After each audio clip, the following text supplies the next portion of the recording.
Chat with Jenna Hawking. It's always a good time with our dating expert, Jenna Hawking, back on air with us. Morning, Jenna. Hey, Jenna. Hello, guys. Another week in lockdown, another boring, dateless week. Oh, no. How are you passing the time? Are you okay? Champagne, vodka, pizza, gin, Wow. Do you need a copy of my book? I think I might after all of this. I genuinely do. But I put something on my Instagram last night just saying I've had a change of heart, because at the start I was a bit bummed. I was like, oh, damn it, I forgot to get a boyfriend. Now I'm stuck in lockdown by myself with my dog. This is awful. And then last night I was like, oh my God, I've got the rest of my life to be married and homeschooling kids and doing all that stuff. Why not make the most of lockdown and enjoy my own time? That is true. It's funny, I saw that, Jenna, and you were saying, oh, I'm just going to treat myself and eat this croissant and drink this drink. And I'm like, that's me every day. I know. But then I had all these other single people going, oh my God, I'm eating a cheese platter right now all to myself. Or I just Uber Eats ice cream. And I was like, yes, live our best lives. It is the life. It's going to be okay. It is the life we're living at the moment. But you've been reminiscing on some dates that you used to have with some guys who don't appreciate ladies in a powerful position. Well, yes, I had Dr. Kate Adams on my podcast this week from Bondi Vet. She's really hot. She's like successful. All the Bondi vets are hot. I know. It's just a thing. Like if you're on Bondi Vet, you're hot. Even the animals are hot. I know. Even anyone in Bondi, full stop, is hot. So I had to move. I was getting too self-conscious. But she brought up a really good point. She said, I found that successful women generally aren't seen as appealing for guys, particularly when the opposite tends to be true when women view a potential partner. And I think she has a point. She's really struggling to get a boyfriend. And I've looked around at my friend group lately. They're all in their mid to late 30s. They're all gorgeous. They've got amazing jobs. And we're all single. Yeah, intimidating though, Jenna. Do you reckon, Gordon? I think it is, yeah. Is it? I reckon, guys, it's like when you chat to a girl who's super hot, let's say they're a 10 out of 10, and they'll say, no guys ever approach me.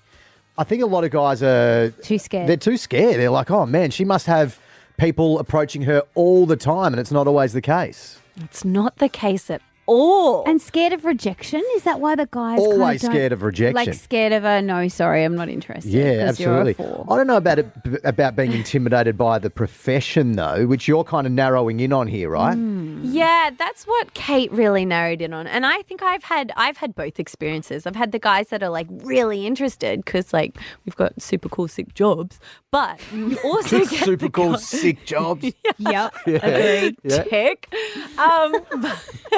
But then there's the guys who you'll go on a date with them and they're like, yeah, I got this big deal and I did this and I nailed it at work today. And you're like, that's awesome. I'm super pumped for you. And then you start talking about your job and their eyes glaze over. Yeah. Or they get a bit competitive. And I'm like, stop. But this is a team effort. I'm pumped for you. Be pumped for me.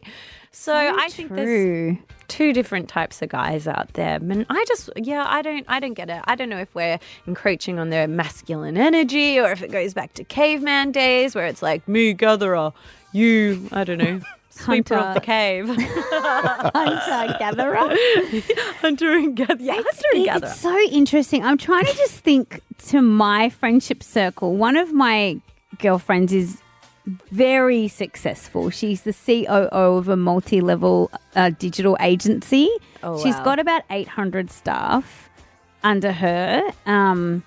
She's just been promoted and she's moved to New York, and her husband is really happy to be a house husband, and he doesn't work, and he's like, I will do this bit and sort this out so you can go and slay it in your career.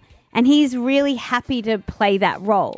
Let me ask you this then, Jenna. Do you find that attractive though? Would you want that to be, because you want the guy it's a double-edged sword, right? You wouldn't want the guy just sort of kicking around the house doing whatever. This is one of the frustrations that they have in their relationship, because she's like, you can't just play, they don't have kids. Yeah. She's like, So if what you're does he being a do? stay-at-home, literally works out 3 hours a day.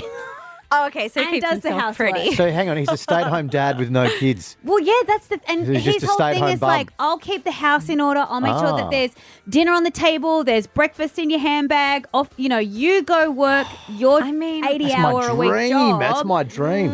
I wouldn't get turned on by that. So it's like this whole. I don't It's like that. really. I don't know. I don't know if Dr. Kate and I are just dating the wrong blokes, but you really don't know until you're sitting opposite. I think it's fine. It's fine if you're fine with it. I could see Gandhi as a kept man. Couldn't you, Mass? You do With his say, dog. Gandhi, I think you say this now that your dream is to be the stay-at-home dad. Like once you guys have a family, that Jamie could go work and you'd be really happy to stay at home. And I think what you think in your head that looks like and the reality of that are two very, very different things. Because I Glenn's know doing how it he at the sees moment. it. And you should have a chat to him because Glenn is really happy to say at the moment that he has the hardest job in the world, which is raising a child. And it's true. Oh, he's got a point. He's got a point. Nah. Apparently, they're a lot of work. Apparently, I wouldn't know. I'm never home. I'm always at work. I don't agree. Making the money, honey. I'll stay at home, please. I'll take it if I can get It's it. not all basketball, Gandhi. It is. It's not all It's basketball. not. It is. Kind of Sort of Dating is the podcast. The article up now at news.com.au. Jenna, chat next week. See ya.